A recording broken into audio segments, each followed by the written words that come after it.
Deshaun Watson is suspended 6 games for now. One of the best players in fantasy history is being seriously underdrafted for reasons that might not matter. I'm Joe Dolan, and this is the Fantasy Points Daily Lineup for Tuesday, August 2nd, 2022.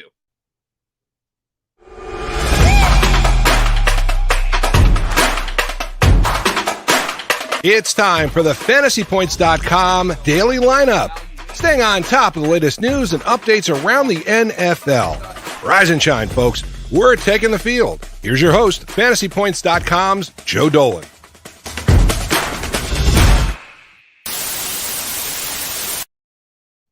At our quarterback spot today, unfortunately, we got to talk about Deshaun Watson, something that I'm so terribly sick of talking about. But of course, right before we drop the brand new show, the Fantasy Points Daily Lineup, Judge Sue L. Robinson, retired judge, who was hearing kind of the arbitration regarding Deshaun Watson, decided to suspend Watson 6 games for violating the NFL's personal conduct policy. She found that he very clearly violated the personal conduct policy, but did not see reason based on, I guess, on precedent, reason to suspend Deshaun Watson for more than 6 games. Now, while you might think we're finally done hearing, finally have heard the end of this odious ordeal, Roger Goodell and the NFL have the option to appeal this ruling, and they must do so by Thursday of this week. Now, look, Deshaun Watson's upside is clear, but when he steps on the field next, it will be for the first time in nearly 2 years with a new cast of weapons, for a new coaching staff, in a new system.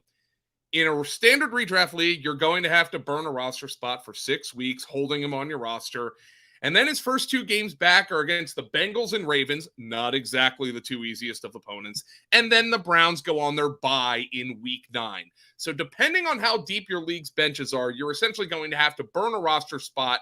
And there is an opportunity cost, in addition to just having him on your roster, for holding and not using a second quarterback. Again, the 6-game suspension is for now for Deshaun Watson.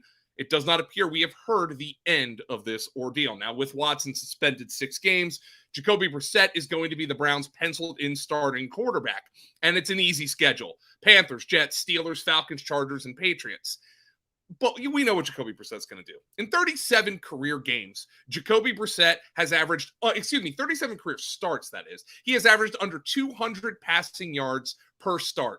The Browns are essentially paying him to hand the ball off and not turn the ball over. And quite frankly, Jacoby Brissett is good at that. But we're going to see a huge dose of Nick Chubb. We're going to see a good dose of Kareem Hunt. And from a fantasy perspective, for as long as Jacoby Brissett's playing, all we care about is that he manages to throw the ball to Amari Cooper when he is throwing the ball and keeping drives moving. All right, let's move on to the running back position where the news is a little less awful.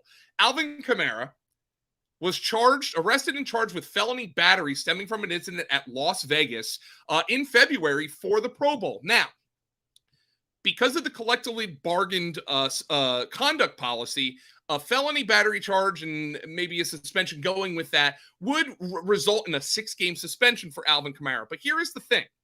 Alvin Kamara's court date, according to ESPN's Kat Terrell, has been pushed back to September 29th, and there is a chance that suspension gets pushed back farther. The NFL, at the bare minimum, is going to let this legal process play out. But because of that potential 6-game suspension, Kamara's ADP has consistently dropped into the 3rd round on sites, including Underdog Best Ball. As a matter of fact, I just got him at the 11th pick of the 2nd round just this morning. And with each passing day, it becomes less and less likely Kamara will see discipline this season if he ever sees it at all. One of the best players in all of fantasy football for years, Alvin Kamara is a hysterical value right now. But his price will be rising and potentially into the top half of the 2nd round if it looks like this suspension is going to be held off for much longer. Now, another running back going in the 2nd round is the Detroit Lions' DAndre Swift. And head coach Dan Campbell, and this is per Jeff Risdon of USA Today Sports, expressed a little bit of concern with Swift holding up under a large workload. Quote, he's got that ability, and so my gosh, man, you want those guys out there every play. But I would like to see if we get him out of camp, get his legs under him, get him in really good shape. Like I said, get the intensity, get the volume under him, and then let's see what he looks like, blah, blah, blah, blah, blah, blah, blah, blah. Well, essentially what I think Dan Campbell's getting at is he doesn't want DeAndre Swift to be your Jonathan Taylor or your Christian McCaffrey or even your Najee Harris. And in 26 career games, DeAndre Swift has averaged 13.4 touches per game, and he's cleared 20 touches in just 4 of those 26 games.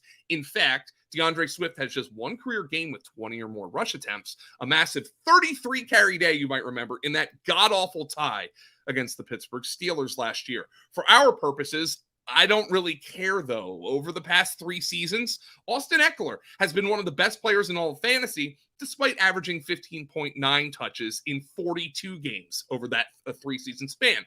The key is that Eckler catches a ton of passes, and then last year, this was probably the kicker, was involved near the goal line with alacrity. But because the Lions aren't as good as the Chargers, and because Swift has had some injury issues in each of the last 2 years, we kind of view DeAndre Swift as a lowercase Austin Eckler for fantasy. That being said, he's being priced as such. With an early to mid-second round ADP, I view him as a value at that spot given his upside. I am in on DeAndre Swift whether or not he's going to catch, or rather or not, he's going to touch the ball 20 times per game.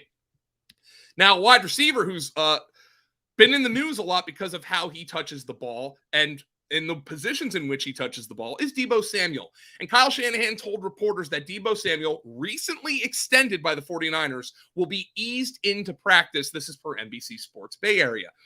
Deebo Samuel signed a 3-year contract extension this past week, which essentially puts him on equal footing financially with other class of 2019 wide receivers, A.J. Brown, DK Metcalf, and Terry McLaurin, and it should make him very happy for the future. It also locks him in as a rock-solid second-round pick with legit league-winning upside, though the Trey Lance switch from Jimmy Garoppolo will make this offense different enough to raise some questions and probably keep Deebo in the second round as we head throughout August. In 3 games with Trey Lance last year, though, including 2 starts and 1 game in which Lance played the entire second half, Deebo managed 10 catches for 338 yards and 3 touchdowns receiving on 23 targets. So extremely efficient when he caught the ball, but he caught it under 50% of the time. He also had 9 carries for 33 yards and a touchdown in that span. And I think it's very interesting because Adam Schefter of ESPN reported that Deebo Samuel's new contract includes incentives for rushing production. So Deebo Samuel, who was clearly worried about how being this wide back that he was at the end of last season would affect his future earnings potential, well, not only have the 49ers paid him like a wide receiver, but they've also put in incentives in the event that they continue to use him like a running back. It's the best of both worlds for Deebo. It's the best of both worlds for us for fantasy. Deebo caught 3 of Trey Lance's 5 touchdown passes last season and accounted for 56.1 of Trey Lance's 603 passing yards last year. While the switch from Jimmy Garoppolo is probably going to make this offense less consistent in the passing game, Deebo Samuel offers very much upside in the second round, and I love pairing him with maybe an early round running back if that's the way I choose to exact my strategy. The Dallas Cowboys have long had one of the deepest wide receiver rooms in the NFL, at least since they traded for Amari Cooper all those years ago. But that depth is becoming perilously thin. And one of the guys who was competing for a role was James Washington, erstwhile of the Pittsburgh Steelers, who was carted off at practice yesterday for what the Cowboys official website has confirmed is a Jones fracture in his foot. It will cost James Washington 6 to 10 weeks. Now, look, we're in the first week of August. 6 to 10 weeks could keep him, in theory, get him on the field in October. But it's an injury that cost Derrick Henry the final 9 games of the 2021 regular season. And while Dallas all of a sudden has serious depth issues at wide receiver, I think it's highly unlikely they'll do everything in their power to rush Washington back onto the field. For now, let's presume the best case scenario is that Washington is back sometime in October. Behind CeeDee Lamb, Dallas will be counting on third-round rookie Jalen Tolbert to compete right away. Remember, Michael Gallup tore his ACL late last year, and he's already essentially admitted he's not going to be ready for week 1. So Jalen Tolbert's going to have an opportunity to step up, and you're going to start seeing his ADP creep up into maybe even the 10th, 11th round range. But a sleeper, Locked On Cowboys, Marcus Mosher told me on our Franchise Focus podcast series at fantasypoints.com, is TJ Vasher, a second-year undrafted player out of Texas Tech, who Dak Prescott apparently has had some good things to say about. He's been making some plays in training camp. So keep an eye on what the Cowboys are going to do at wide receiver. Jalen Tolbert is going to get the obvious ADP boost. It's hard for CeeDee Lamb to get one. He's essentially being drafted as at the first, second round cusp right now anyway. But that is somebody to keep an eye on, somebody to watch in the preseason, is TJ Vasher. Also, they have Simi Fehoko, a late-round pick last year who was intriguing to our guy, Greg Cosell. So if those Cowboys are going to be dropping back and passing, somebody's going to have to take those targets. It remains to be seen if they sign somebody, they bring somebody in. I know Cole Beasley has kind of jokingly tweeted on that he might be interested in coming back to the Cowboys. Just keep an eye on that situation because we know there's going to be somebody here who's going to have value. It's just a matter of undercovering who that person is. So what we're going to do here on the Fantasy Points daily lineup show is I'm going to have a flex news story every day, which allows me to cover whatever the heck I want. And today, I'm going to cover the Rams passing game. And look, I think the term Super Bowl hangover is overused, but the fact of the matter is football's a dangerous game. It's a violent sport, and you're playing into, when you're go to the Super Bowl, you're playing essentially 6 weeks later than a lot of other players have been, and that's 6 fewer weeks of rest and much more wear and tear on your body. And that's kind of what happened to Matthew Stafford, who kind of threw an elbow injury last year and had to get an off-season injection in that right elbow. Coach Sean McVay told reporters that Stafford will be on a pitch count throughout training camp, which does not really alarm me. Matthew Stafford's a veteran quarterback. He knows what he's doing. But when it combines with all the other issues that the Rams are having in their passing game, I start to get a little bit worried. Van Jefferson, the third-year wide receiver, is having a minor knee scope. He is unsure for week 1, and he already had one surgery this offseason. He had to be referred to a knee specialist. That makes me concerned.